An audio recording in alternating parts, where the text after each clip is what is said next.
সন্থা government Ayurvedic college Guwahati আৰু আমাৰ কোকৰাঝাৰ গভৰ্ণমেণ্ট কলেজ ইয়াত এদিনীয়া বৃহৎ এটা স্বাস্থ্য শিবিৰ তেখেতসকলে আয়োজন কৰিছে। মই ইয়াত চাবলৈ আহিছোঁ। আমাৰ MLA লৰেন্স ইছলাৰী ডাঙৰীয়া, EM ৰণেন নাৰ্জাৰী ডাঙৰীয়া আৰু সতীৰ্থসকলৰ লগত সকলো ৰাইজে বহুত ইয়াত স্বতঃস্ফূৰ্ত ওলাই আহিছে। তেখেতসকলে বাছ প্ৰভাইড কৰিছে আৰু বহুতখিনি ৰিমোট এৰিয়াৰ পৰা ইয়াত পেচেণ্টসকল আহিছে। ফ্ৰী হেল্থ চেকআপ কৰা হ'ব আৰু ইয়াৰ লগতে এৱাৰনেছো দিছে।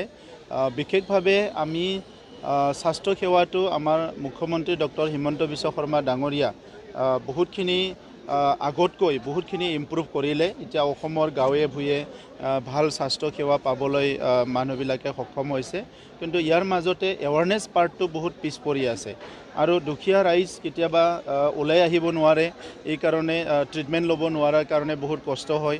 গতিকে নিখিল বড়ো ছাত্ৰ সন্থা আৰু আয়ুৰ্বেদিক কলেজ ইয়াত মেগা এটা হেল্থ কেম্প পাতাৰ লগতে সেই ৰাইজক আহিবলৈ যিখিনি যাতায়াতৰ ব্যৱস্থা কৰি দিছে এইটো সুন্দৰ হৈছে।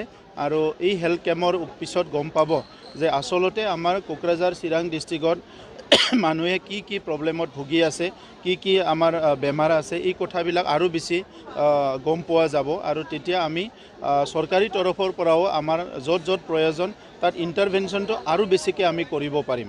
গতিকে এটা মহান এটা উদ্দেশ্য লৈ তেখেতসকলে এই কেম্পটো আয়োজন কৰিছে। এই কেম্পটো সফল হওক, মই সেইটোকে কামনা কৰিছোঁ।